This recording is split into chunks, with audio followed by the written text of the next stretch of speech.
She picked up on the second ring and said it like it was nothing. Lisa has been through a lot. She needed somewhere stable. I made a decision.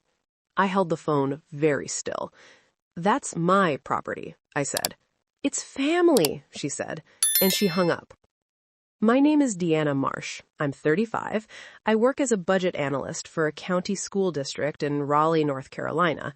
I track where money goes, where it shouldn't go, and what happens when someone decides the rules don't apply to them. I've been doing that job for 9 years, and I'm good at it. Numbers don't lie to me. Contracts don't either. My husband Marcus and I bought our rental property on Elm Crossing Drive 4 years ago. A small, 3-bedroom, nothing fancy. We'd saved for 2 years for the down payment, $28,000 scraped together from tax returns, side work, and every discretionary dollar we didn't spend. The mortgage was $1,140 a month. The rent we charged covered it with $260 left over. It wasn't passive income. It was a carefully managed asset with my name on the deed and a lease agreement I had written myself. I was not someone who came from money. I grew up in a double-wide outside of Fayetteville. My mother clipped coupons until I was in high school.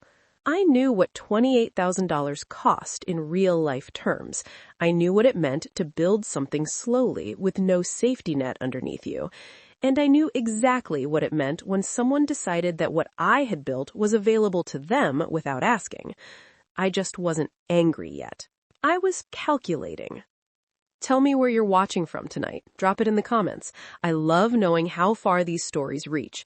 And if someone has ever treated something that belonged to you like it was theirs to give away, subscribe. You need to hear how this ends. The first sign came on a Tuesday in March when the rent deposit didn't appear in our account. Our tenant at the time was a retired woman named Carol, who had been renting for us for 2 years and had never been a single day late. I called her that afternoon. She picked up, sounded confused, and said she'd mailed the check to the address she always used, my mother-in-law Sandra's address, because Sandra had offered early on to collect checks when we were traveling, and it had never been changed back. My oversight. I know that now. Sandra told me Carol had moved out. News to me. I asked why I hadn't been told. She said things had moved quickly and she'd been handling it. I asked who was living there now. Long pause. Lisa needed help. She and the kids had nowhere to go. Lisa was Marcus's ex-girlfriend. They had dated for 3 years before we met. Sandra had always adored her. At our wedding, Sandra had mentioned Lisa twice. I had counted. Sandra, I said carefully, Lisa is living in our property without a lease, without a background check, and without paying rent? She'll pay when she gets back on her feet. That's not how this works. It's family, Deanna. That word again. Marcus would want this. I told her I'd speak with Marcus and ended the call. Marcus, when I told him, looked genuinely caught between 2 loyalties and handled it the worst possible way by suggesting we give it a few weeks and see how things settled. He didn't say his mother was right, but he didn't say she was wrong. That was the first betrayal. Not Sandra, Marcus. The second betrayal came 3 weeks later at a family dinner. Sandra had invited Lisa. She sat at the table like she'd always been there. Marcus's sister welcomed her warmly. His cousin asked about her kids. Sandra kept touching her arm. I sat across from a woman living rent-free in my property and smiled through a meal I hadn't been warned about. On the drive home, Marcus said he thought it had gone well. I said nothing. The third betrayal was financial. When I did the math, Carol's last payment, the missed months, the utilities Sandra had apparently agreed to cover, using the emergency fund from our joint property account without telling me, we were down $4,200. I found it in the account statements on a Sunday morning while Marcus was still asleep. I printed every page. Then I made coffee and sat at the kitchen table and went completely still inside myself. What none of them knew was that I had already called a property attorney named Warren 2 weeks earlier. I'd found him through a colleague who dealt with an unlawful occupancy situation the year before. Warren was direct. He asked me the right questions in the right order, and by the end of our first call, he told me 2 things. 1, An occupant without a signed lease and without paying rent had no legal tenancy in North Carolina after the 30-day mark, but removing them required a formal process. 2, the unauthorized use of joint property funds by a co-managing party was a documentable issue with legal implications. I'd been quietly organizing everything since then. Bank statements, the original lease with Carol, the property deed, every text from Sandra related to the property, every withdrawal from the joint account with Sandra's name attached. I also had something Warren called a strong paper trail, because I had never removed myself as the sole deed holder. Marcus was on the mortgage. I was on the deed. The property management decisions legally required my consent. Nobody had asked for it. My ally through all of this was my cousin Yvette, who had watched my marriage wobble for weeks without saying anything until I called her at 11 on a Thursday night and told her everything.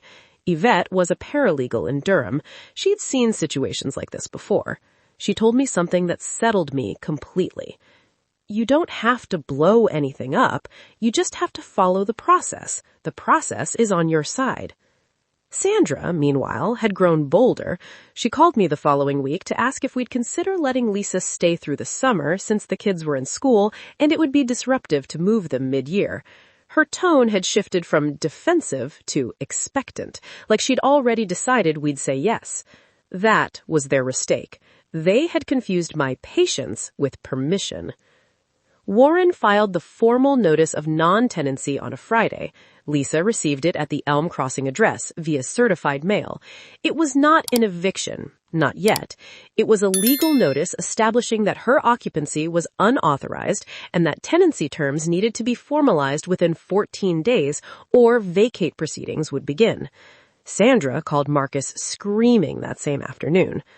Marcus came home and sat across from me at the kitchen table and said his mother was devastated. I slid the bank statements across the table, all 12 pages. She used $4,200 from the property account without telling either of us, she said. That's documented. He looked at the pages. I'm not trying to hurt Lisa. I don't know Lisa, but this is our property. My name is on the deed, and nobody asked me. Marcus was quiet for a long time. Then he called his mother back and told her that for the first time that I had witnessed, that she had crossed a line. Lisa moved out within the 14-day window. She found an apartment in Garner. I know because Yvette tracked the vacate confirmation.